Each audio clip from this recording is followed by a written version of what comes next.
Hi, my name is Miriam Audelo. I was born and raised in Mexico, and I moved to Pennsylvania, where I lived and worked for 16 years actually, until I moved back to Mexico. Hey Gen Mex, you just met Miriam and she's going to tell her story of moving back to Mexico. We're in a very Ensenada Mexican neighborhood, so you hear the ice cream truck going by right now. So this is, and you'll probably hear the dogs, but this is a rental here, and we're actually going to do a quick tour of the rental and what she pays here, but also a property that she's building right now. So we're going to hear her entire story of moving back to Mexico and get kind of like what her life looks like here. So let's go over and get that kind of what led to coming back to Mexico for Miriam. I was living here in Ensenada when I moved to San Diego. Eventually, I moved to Pennsylvania, where I worked for 16 years there.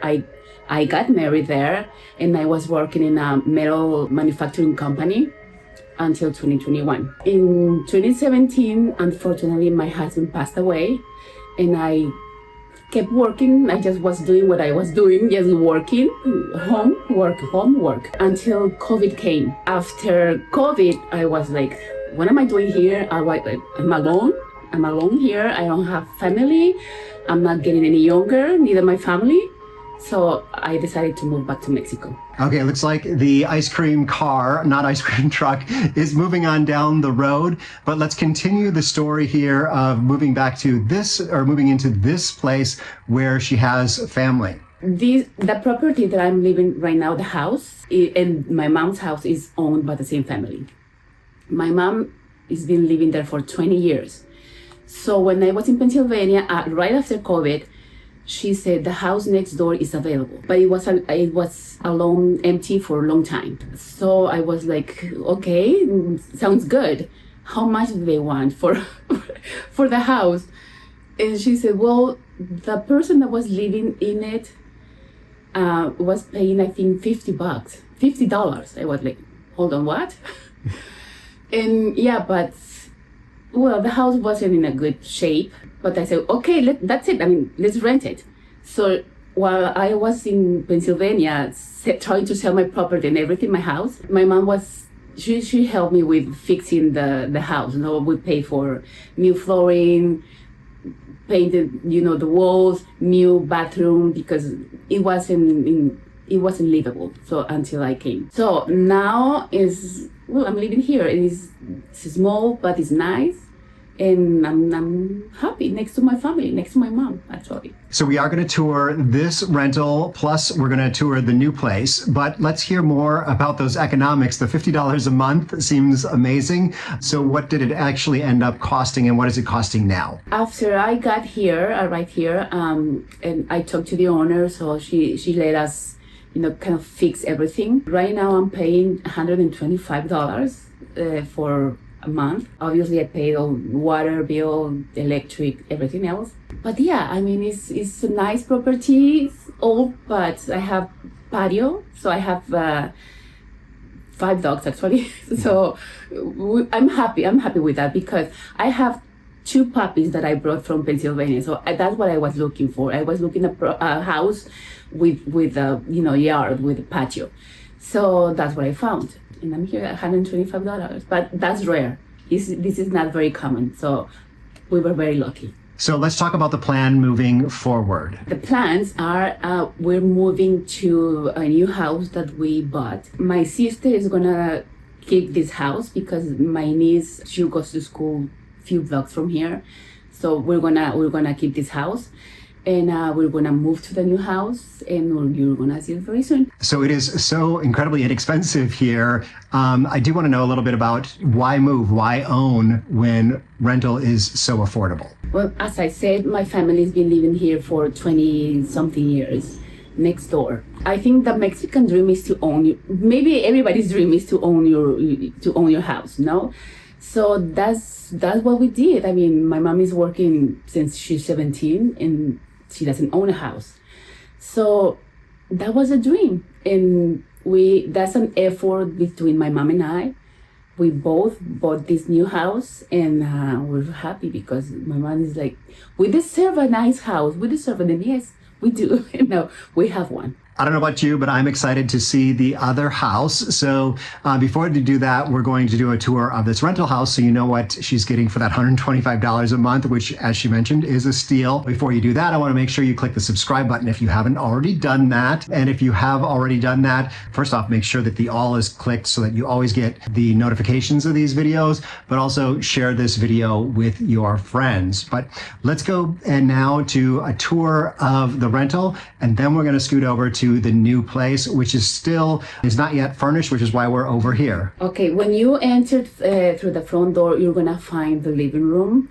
It's a small room, but it's comfy for me with my TV and my furniture. So next door is just my bedroom with my bathroom. It's same thing, tiny, and then I have my kitchen, which I put everything, like, let's say, brand new. I have a kitchen, but I don't have a dining set because we cook and eat at my mom's. So we do everything together. We're like this. So everything happens together. So yeah, this is a pretty simple place, but nice. But let's go ahead and see the other place, which is not too far away from here. This is the new house. We found this property last year. It was unfinished. The owner, he built for themselves, for his family, but they couldn't finish it. So it was just there for 2 years until we found it last year, and we bought it and we actually finished it. So this property originally had 3 bedrooms, but we are 4 adults, so we need an extra bedroom. So we kind of changed the floor plan. This is supposed to be first the dining set or dining room or something. So it was the dining room over there. We changed it for a bedroom and we moved things, but yeah. When you enter, the first room is gonna be our dining room. Next, we have the kitchen. At the end of the hallway, I have my bedroom, and there is a bathroom there. This property actually looks huge, looks bigger, because it's built on a hill. So we have like 5 different levels. So that's why we like it, because it was so different from everything we saw before. In my bedroom, I'm building an extension. What I have right now is the other house is a bedroom with a living room and a kitchen.